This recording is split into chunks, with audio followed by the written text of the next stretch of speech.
상록부동산 정현주 소장입니다. 오늘 소개할 내용은 매물 정보는 아니고 농지연금에 대해 간단하게 한번 볼게요. 농지연금을 신청하고자 하면 농지 소유자 본인이 60세 이상이 되어야 신청 가능하며 이때 농지는 부부 공동명의도 괜찮아요. 그리고 2년 이상 보유한 농지로 지목이 전답 과수원으로 되어 있어야 하며 실제 영농에 이용되고 있어야 합니다. 담보농지는 직선거리 30km 이내 주소지를 두고 있어야 하며 담보농지에 선순위 근저당이 있을 경우 농지 가격의 15% 이내여야 합니다. 불법 건축물이 있는 경우는 해당하지 않고 배우자 외 다른 사람이 공동 소유하고 있는 농지 또한 대상에서 제외됩니다. 개발지역이나 개발계획으로 지정, 고시된 지역, 개발계획 확정된 지역 또한 농지연금 대상 토지에서 제외됩니다. 농지는 보유기간이 2년 이상 경과하여야 하며 농작업을 위한 농기계 출입이 어려운 농지도 대상 토지에서 제외되니 참고하시기 바랍니다. 농지연금의 지급 방식은 여러 가지가 있는데 종신형, 수시인출형, 기간정액형 외 다양한 방법이 있어요. 종신형은 일정 금액을 지급하는 것이고 수시인출형은 총 지급 금액의 30% 이내에서 수시 인출 가능하며 월 최고 한도는 300만 원입니다. 대출금리는 신청 당시 고정금리나 변동금리 중에서 선택하면 됩니다.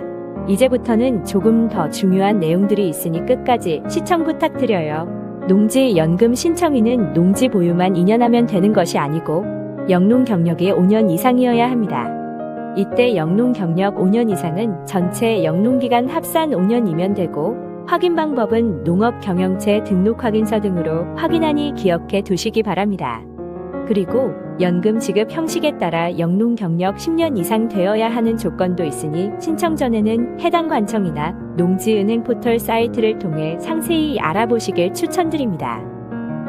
그리고 농지연금을 받던 농업인 사망 시는 배우자 승계가 가능하고 농지연금 상환 시는 해당 농지 처분으로 남는 금액이 있으면 상속인들께 돌려주지만 담보가액보다 연금 수령 금액이 많아도 상속인들에게 청구하지 않는 좋은 점이 있어요. 그러면 과연 어떠한 방식으로 매수 금액을 평가하는지 한번 볼게요. 평가 방식은 대상 농지의 공시지가와 감정가격의 90% 중에서 신청인이 선택을 하면 된답니다. 대상 농지 선정 시 매수 금액 상한선이 없으니 싸게 사면 살수록 유리한 조건입니다. 연금 금액 지급 한도는 월 최고 한도 300만 원 이내이니 참고하세요. 만약에 농지연금용 토지를 새로이 매입하고자 알아본다면 공시지가보다 낮은 토지를 찾는 것도 방법이고 경매나 공매를 통해서 여러 차례 유찰되어 싸게 낙찰받을 수 있는 물건을 찾아내는 게 관건일 겁니다. 농지는 농기계 진출입 정도만 되면 되니 건축법상 도로가 없는 맹지도 상관없고 또한 분묘가 있어도 상관이 없으니 개발 행위가 되지 않아 소외되는 농지 중에서 찾아보는 것도 하나의 방법일 것입니다. 하지만 농지를 취득할 경우 농업취득 자격 증명원 등 필요한 자격 요건을 갖추어야 하며 보유기간 동안 농지 관리를 해야 하는 점. 만약 농지를 방치하거나 하면 이행강제금 또는 처분명령이 내려지니 무턱대고 농지를 매입하면 안 될 것입니다. 제가 농지연금에 대해 자료를 올리는 것은 농사 짓기 어려운 어르신들에게 조금이라도 도움이 되기를 바라며 젊은 세대들 또한 농촌에 많은 관심을 가져주기를 바라는 마음입니다. 제가 영상으로 알려드리는 농지연금에 대한 내용은 농지은행 포털 사이트에서 알아본 내용이며 이곳은 신청부터 가입 절차 그리고 제출 서류 등 상세히 잘 나와 있답니다. 궁금한 내용은 이곳을 방문하거나 해당 관청에 직접 알아보셔도 될 것 같습니다.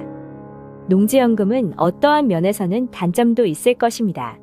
그동안 정성 들여 농사지었던 농지로 소중한 인생에 도움이 되기를 바라며 다음 영상은 산지연금에 대해 올리도록 할게요. 즐거운 주말 보내세요. 감사합니다.